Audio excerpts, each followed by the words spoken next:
皆さんこんにちは. 안녕하세요 여러분. JLPT를 빠르고 쉽게 이해시켜준 여자 시원스쿨 대표 강사 나룸입니다. 여러분, 시험이 정말 얼마 남지 않았습니다. 이렇게 시험이 짧게 남았을 때 특히 N2 공부하시는 분들 가장 두렵고 막연하고 그렇게 생각하고 있지는 않으신가요? 왜냐면 그럴 수밖에 없다고 생각을 합니다. N3, N1, N2. 실제로 N1이 급수가 제일 높기 때문에 공부량이 많을 거라고 생각을 하지만 그렇지 않습니다. 오히려 N2이신 분들이 N1 부분도 커버를 해야 되고 그리고 N3 부분도 커버를 해야 되기 때문에 공부하는 양은 N2 하시는 분들이 제일 많지 않을까라고 저는 생각을 합니다. 그렇기 때문에 더더욱이나 시간이 얼마 안 남았을 때 더 조급해지고 그리고 더 막막해지는 게 N2 공부하시는 분들이 아닐까라고 생각을 합니다. 그래서 여러분들이 이때 조금 더 짧은 시간 내에 효율적으로 공부할 수 있게끔 앞에서 누가 계획을 세워주고 이렇게 공부를 하면 좋겠다라는 가이드라인을 제시를 해준다면 훨씬 더 효율적으로 공부를 할 수가 있겠죠. 그래서 이렇게 찾아봤습니다. 제가 여러분들에게 짧은 시간 내에 드리는 공부할 수 있는 효율적으로 공부할 수 있는 가이드라인. 자, 어떤 게 있는지 조금 더 자세하게 한번 살펴보도록 합시다. 바로 시험 대비해야 할 일. 자, 플랜. 지금부터 이 짧은 시간 내에 여러분들이 어떻게 공부를 하면 좀 더 효율적으로 공부할 수 있을지 자, 간단하게 좀 가이드라인의 플랜을 짜봤습니다. 먼저 기출 유형 확인, 기출 유형 분석, 문제 전략 수립, 기출 이행 연습, 개인 맞춤별 보강. 자, 말 그대로 기출 문제가 어떤지 먼저 확인을 하고 그리고 분석을 하죠. 그리고 나서 어떻게 내가 공부를 해야 될지 대비를 책을 세우고 그리고 자, 대비책을 세우고 공부를 했으니까 이제 확인을 해야 되겠죠. 그리고 마지막에 확인한 걸 갖고 이제 짧은 시간 내에 정말 하루 이틀 사이에 내가 어느 부분을 좀 봐야 될지 부족한 게 뭔지 다시 한번 체크를 하면 되겠죠. 자, 그럼 이 내용들에 대해서 조금 더 자세한 가이드라인 알려드리도록 하겠습니다. 첫 번째, 기출 유형 확인. 자, 지금부터 여러분들한테 이제 보고 계시는 여러분들한테만 아주 맛보기로 2017년 7월 달에 나왔었던 문제들을 조금만 살펴보도록 하겠습니다. 먼저 문자 어휘 파트, 한자 의미있기. 자, 한자 의미있기 파트 어디서 많이 본 것 같지 않으세요? 자, 두 단어 그리고 말 그대로 문법 파트도 마찬가지인데 제가 한자 의미있기 파트에 이 두 단어를 가져온 이유는 있습니다. 이 두 단어 다 어디서 나왔던 문제? 과거 90년도부터 1990 몇 년? 그렇죠. 2009년이죠. 2009년까지 나왔었던 2급이 아니라 1급 기출문제에 나왔었던 어휘. 자, 그럼 여러분들이 앞으로 어휘 공부를 할 때 어디다 집중을 해야 된다? 이제 과거에서 과거 시험 문제 중에 2급을 보는 게 아니라 이젠 1급을 살펴봐야 된다는 얘기를 하기 위해서 이 두 단어를 좀 가져와 봤습니다. 그래서 밀폐란 단어도 마찬가지고 그다음에 수직이란 단어도 마찬가지고 특히 밀폐란 단어는 하나 조심해야 될 게 있죠. 바로 어떤 거? 우리가 수업 시간에도 한번 얘기한 적 있었는데 바로 한자 의미 있게 공식 중에 대표적인 거죠. 앞에 오는 단어가 어떤 거일 때 쯔 발음 또는 응 발음이고 그 뒤에 오는 게 하히 후회 호이 때 어떻게 바뀐다? 뒤에 오는 발음이 빠삐뿌빼뽀로 바뀐다라는 한자 음을 한번 설명한 적 있었습니다. 그 음익그 공식에 속하는 단어죠. 근데 거의 대부분은 1급에도 있고요. 3급에도 있고 2급에도 있는데 2급에서는 거의 많이 안 나왔었어요. 근데 최근에 많이 보이기 시작한 한자 의미있기 공식 중에 대표적인 거. 자, 두 번째 마찬가지로 스이초크죠. 포인트는 뭐냐면 자, 3급이나 2급 같은 경우는 지금까지 우장음이 좀 많이 주를 이뤘다면 갑자기 2급에서 최근에 뭐 하기 시작했다? 이장음 어휘가 많이 나오기 시작했어요. 원래 이장음은 자, 약간 전유물이었습니다. 어느 몇 급에? 1급의 전유물이었는데 최근에 간혹 가다 뭐 한다? 이장음이 어디서 많이 나와? N2에서 많이 나오기 시작하니까 여러분들도 조금 알고 계실 필요가 있다는 거 하나 기억을 하셔야 되겠죠. 자, 문법 파트 한번 봅시다. 오사가 시들시다라. 그 다음에 수량 플러스 오키니. 자, 잘 보시면 어디서 많이 본 것 같지 않으세요? 오사가 시들시다 같은 경우는 자, 어떤 포인트다? 오 플러스 그리고 마스점 플러스 네스. 이거는 기존에도 한번 나왔던 얘기죠. 그래서 어떤 느낌이냐면 존경어, 겸영어 파트는 기존에 나왔었던 존경어, 겸영어 공식 중에 자, 약간 변형된 형태들이 좀 나오기 시작했습니다. 그래서 이제 우리가 알고 있는 뭐 존경어 또는 뭐 겸영어 이런 식으로 박스에서 외웠던 거 말고요. 그리고 문형에서 썼던 것들 중에서 약간 외워야 될 것들. 그래서 약간 변형 형태를 조금 외워두시는 게 좋다는 거. 그리고 자, 실제로 명사 진짜 명사 뒤에 붙여서 조사처럼 활용되는 문형들이 있습니다. 그중에 대표적인 바로 오끼니. 근데 오끼니 같은 경우는 그냥 모든 명사에 다 쓰는 게 아니라 수량을 나타내는 명사 뒤에만 붙죠. 그래서 뭐뭐 마다 걸러 한 번씩 이런 표현 쓸 때 옷기니. 근데 옷기니 같은 경우도 살짝 조심해야 되죠. 어떤 포인트다? 모든 걸러에 다 쓰지 않는다는 거. 그래서 한국어 표현에 쓰는 게 있고 안 쓰는 게 있기 때문에 그것도 좀 확인을 해서 잘 두셔야 될 것들. 자, 기출문제 확인해봤습니다. 그럼 이번에 독해와 청해에는 어떤 것들인지 살펴봅시다. 독해. 특히 독해 파트의 특징 중에는요. 지금 보시는 것처럼 내용이해 또는 내용이해 파트의 중문의 문형 문제 유형을 좀 살펴볼 건데 기존의 N2 같은 경우는요. 밑줄친 문제들이 주로 이루었습니다. 특히 중문의 경우. 그래서 밑줄에 대해서 자 이유는 무엇인가? 밑줄에 대해서 맞는 것을 찾아라. 밑줄의 내용과 맞는 것을 찾아라. 이런 게 주였다면 지금 보시는 것처럼 나니나니 찌일 때 필자의 생각과 맞는 걸 찾아라. 나니나니 타닌가라 고가이 사레주노와 나제까 그리고 히치자노 칸가에니 아우모노와 노래. 자, 지금 보시는 것처럼 밑줄이 있다 없다? 없다. 그래서 실제로 중문 독해 세 문제가 다 밑줄이 없는 패턴의 문제가 올해 7월 달에 제시가 됐습니다. 그러면 자, 제가 특징 하나 비법 알려드렸었습니다. 어떤 비법이었다? 우리 강의에서 설명했던 거 뭐? 결국 밑줄이 없어도 어디에? 이 부분에 있는 게 밑줄이다라는 얘기를 했었죠. 그래서 여기를 먼저 살펴보고 여기서 내용 정리를 한 다음에 본문을 맞춰서 읽어라라는 얘기를 했습니다. 바로 이것도 특징 중에 하나였죠. 자, 청해 파트 같은 경우도 자 똑같습니다. 실제로 자 과제에 의해, 포인트에 의해, 그리고 개요에 의해, 그리고 즉시응답, 그리고 마지막 어디? 맞아요. 마지막 종합이해까지 지금까지 우리가 공부했었던 패턴에서 벗어나는 건 단 한 문제도 없었습니다. N2는요. 기존대로 좀 흘러갔습니다. 근데 약간 좀 문법상에서 약간 봐둬야 될 게 있었다면 바로 즉시응답. 즉시응답 같은 경우 잘 보시면 으깨 자 뭐뭐였던가 라고 대묻는 문법 중에 하나였죠. 그리고 태 뭐라고 하겠니 할까나이 해 받을 수는 없다. 받아도 되지만 도리상 이치상 할 수는 없다의 문법. 자, 키오토스 키가 오모쿠나로 미토시 와르인자나이. 자, 잘 보시면 어떤 느낌이 보이시냐면 위에 두 개는 말 그대로 문법의 패턴이라면 밑에 같은 경우는 어느 경우이다? 바로 어휘죠. 그래서 약간 관용 표현이에요. 그래서 실제로 즉시응답이 11문제 나온 것 중에 몇 문제? 6문제가 다 어떤 느낌? 이렇게 관용 표현이나 어휘를 정확하게 알고 있느냐의 관점으로 시험 문제가 출제됐어요. 기존에는 즉시응답이 다 어떤 것다? 이렇게 보시는 것처럼 문형에 관계된 문제였다면 최근에 나왔던 패턴은 다 뭐다? 지금 보시는 것처럼 어휘 관련 문제. 이 어휘를 제대로 이해를 하고 그거에 맞춰진 응답을 하느냐를 묻는 문제가 즉시응답에서 출제가 됐기 때문에 여러분들이 이제 문자 어휘 파트에서 나오는 어휘가 아니라 이제 청해를 위해서 관용 표현이나 어휘를 외워야 된다는 거. 그리고 여기서 나왔던 어휘들이 이제 어디에 시험 문제 나온다? 문자 어휘 파트에 갖다 쓰겠죠. 약간 그런 특징들이 있습니다.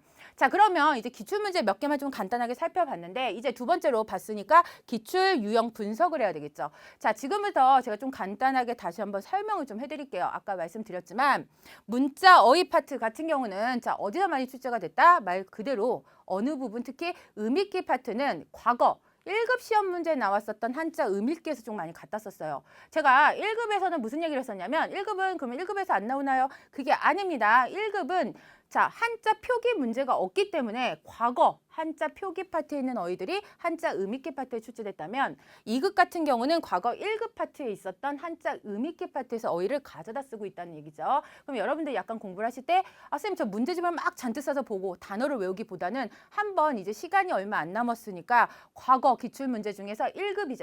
1급 기출문제 한자 음익기 파트만 가져다가 한번 쑥 풀어보는 것도 하나의 뭐다? 방법이 되겠죠. 이제 자, 두 번째 문법 파트. 자, 1급도 마찬가지고 2급도 마찬가지고 3급도 마찬가지입니다. 이제 달달달달 기능어를 외우는 시대는 지났다는 거. 그래서 실제로 문제 자체가 이제 기능어보다는 약간 회화체로 된 문형들이 많이 나오죠. 하지만 그래도 꼭 나오는 문제는 정해져 있었습니다. 바로 뭐? 부사 문제 그리고 존경어, 겸양어 기억나십니까? 특히 존경어, 겸양어는 자 이게 특수존경어, 특수겸양어 이런 거보다는 약간 문형으로 외우는 것들 그런 것들이 좀 많이 나오고 있으니까 문형으로 된 존경어, 겸양어 표현들을 반드시 좀 챙겨둘 필요가 있겠죠.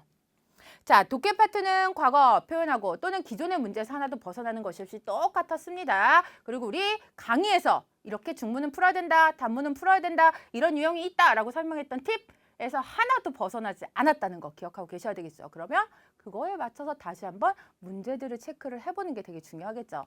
자, 청해 파트도 자 기존 시험에서 하나도 벗어나지 않았습니다. 단지 여러분들이 살짝 조심해야 될 것 중에 하나는 1급도 마찬가지고 2급도 마찬가지입니다. 자, 실제로 속도를 우리가 ppm이라고 그러죠. ppm은 빨라지지가 않았어요. 하지만 제가 이렇게 던졌어요, 말을. 그리고 그 다음 사람이 다음 말을 하는 그 사이가 여백이 시간이 좀 줄었습니다. 그렇기 때문에 어떤 느낌이 들어? 되게 빨라진 것 같은 느낌이 들죠. 하지만 실제로 시간은 보다 속도는 빨라지지 않았다. 단지 자, 말과 말 사이의 텀이 좀 시간이 줄었기 때문에 생각할 시간이 있다, 없다?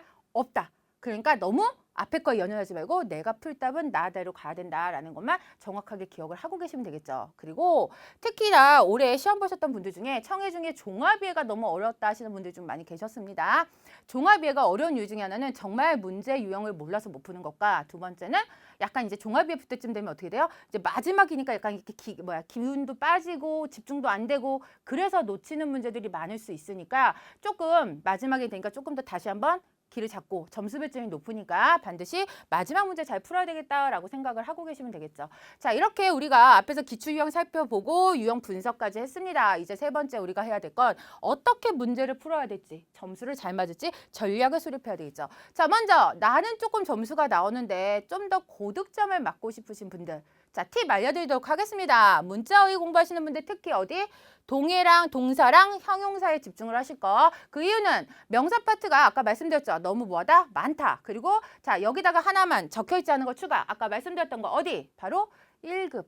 과거 1급에서 한자 의미있기 파트를 한 번만 정리를 좀 추가하시면 되겠죠. 풀어보라고 하시는 걸 외우라는 게 아니라. 자, 두 번째 문법 파트는 항상 나오는 문제가 있습니다. 바로 부사, 그리고 존경경명어, 그리고 접속기능어. 실제 접속기능어 문제는 그렇게 많이 출제가 되지 않으니까 너무 여기다가 집중하지 마실 거. 1순위는 무조건 부사. 특히 부사 중에서도 문형하고 쓰는 부사. 그리고 존경어, 겸용어는 특수존경어, 특수겸용어가 아니라 문형으로 된 존경어, 겸용어 기억나시죠? 오 플러스 마스형 플러스 네스를 쓰거나 또는 오 플러스 마스형 플러스 나사로를 쓰거나 이런 식의 문형들을 반드시 좀 체크를 해두실 필요가 있겠죠.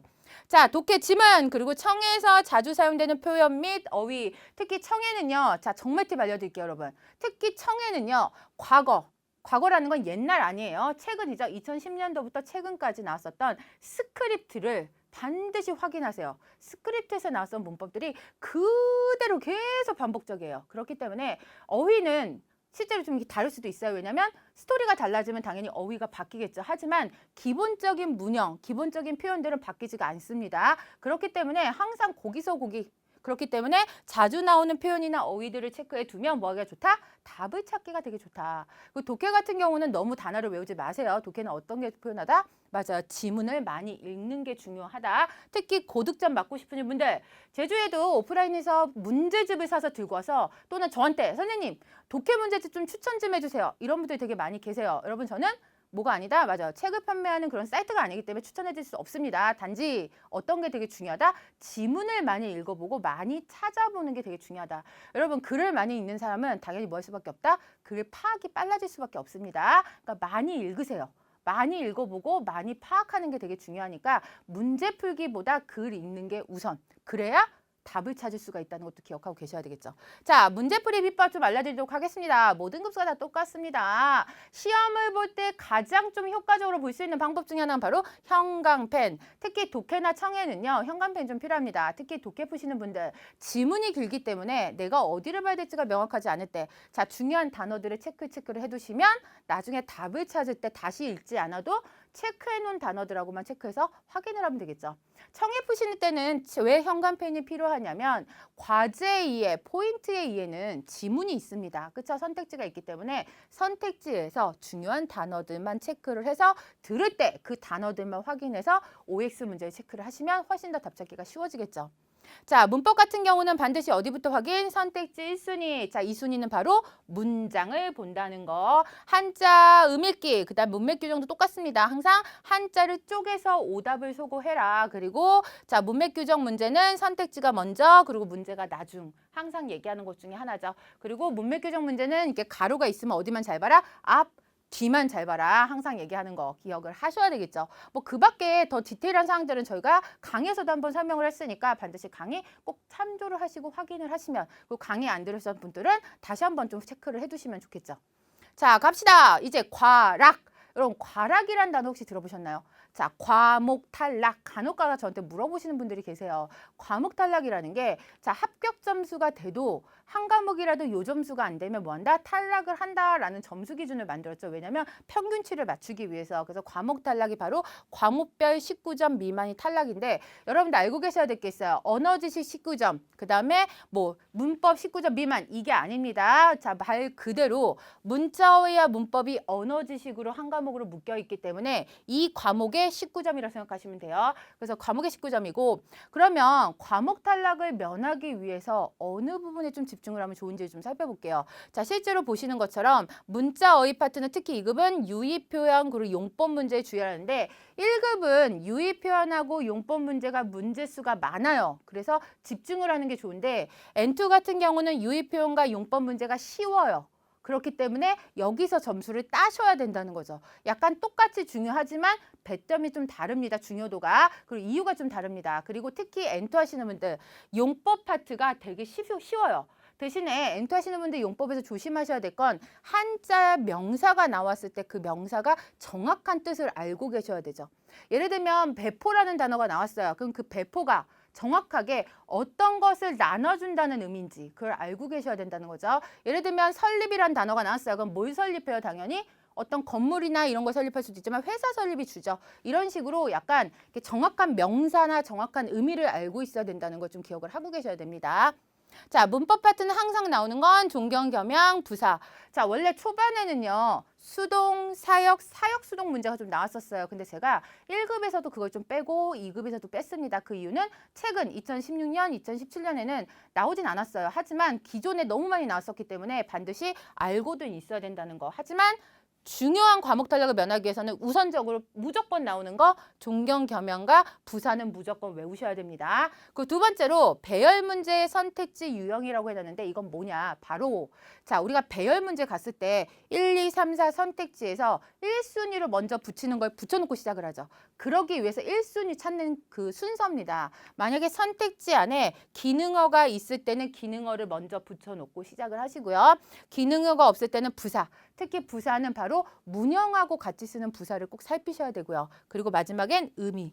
자, 최근에 의미 패턴도 좀 많이 나오니까 반드시 알고 계셔야 되겠죠. 자, 독해 문제풀이 순서. 자, 요거는 항상 얘기하는 거. 시험장에 들어가시면 문자, 어휘, 문법, 독해 순서가 이렇게 되어 있는데 꼭 어떻게 풀어요? 알면서도 문자어휘부터 이렇게 순서대로 풀어나가세요. 여러분 그러시면 안 됩니다. 집중력이 강할 때 언제 초반에 어떤 거부터 독해부터 푸셔야 되고요. 그리고 독해 중에서도 내가 좀 잘 풀기 위해서는 정보 검색 먼저 워밍업 하시고 그 다음에 주장이해 긴 거. 그리고 두 번째는 종합이해 장문, 중문, 단문. 근데 왜 어떤 분이 주장이해와 장문이 둘 다 문제수가 4개인데 왜 주장이해를 먼저 풀어요 하시는데 여러분 장문이나 중문, 단문은요. 써져 있는 내용을 이해했느냐에서 문제를 풀어요. 하지만 주장이해라는 건 제목하고 똑같이 이 사람이 하고자 있는 주장을 써져 있는 거에서 또 찾아내야 되기 때문에 조금 더 뭐가 필요하다? 이해력이 더 필요합니다. 그렇기 때문에 집중력이 초반에 강할 때 그래서 빨리빨리 머리에 들어올 때 초반에 주장이해를 먼저 읽어 두셔야 뭐하기 좋다? 문제 풀기가 좀 편하세요. 근데 나는 선생님 저는요 독해를 잘 못 풀어요.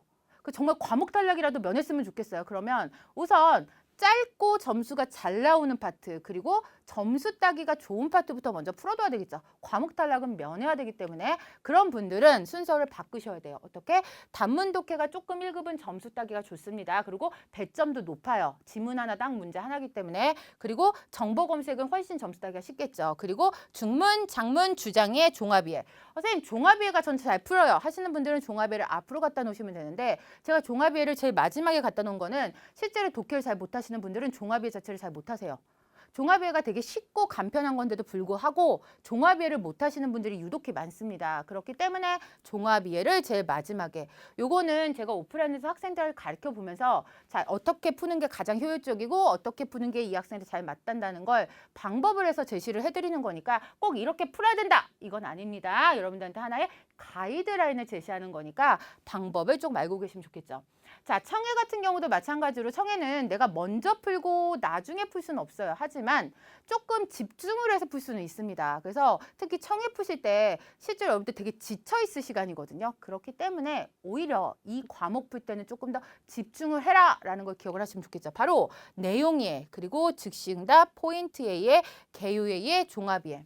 실제로 항상 얘기하지만 선택지가 시험지에 있다고 해서 잘 푸는 게 아닙니다. 선택지가 시험지에 적혀 있어도 내용 이해는 결론을 묻는 파트이기 때문에 조금 더 내용이 쉬워요. 하지만 포인트의 이해는 결론을 알고 중간으로 이렇게 거슬러 찾아 들어가야 되기 때문에 조금 더 내용 파악이 어렵습니다. 그래서 실제로 내용 이해가 제일 쉬워서 내용 이해를 우선적으로 뒀고요. 두 번째는 즉시응답. 총 11문제 나오는데 즉시응답은 조금만 집중하시면 점수가 잘 나올 수 있는 파트예요. 그렇기 때문에 즉시응답 그리고 포인트의 이해, 개요의 이해, 종합이해는 실제로 점수가 잘 안 나오는 파트이기도 하고 여러분들 약간 패닉 상태에 잘 빠지는 파트이기도 합니다. 그렇기 때문에 마지막에 갖다 뒀는데 그렇다고 해서 여기를 안 하시면 안 되고 단지 어디다 조금 더 집중을 해야 될 부분을 좀 말씀을 드린 거죠.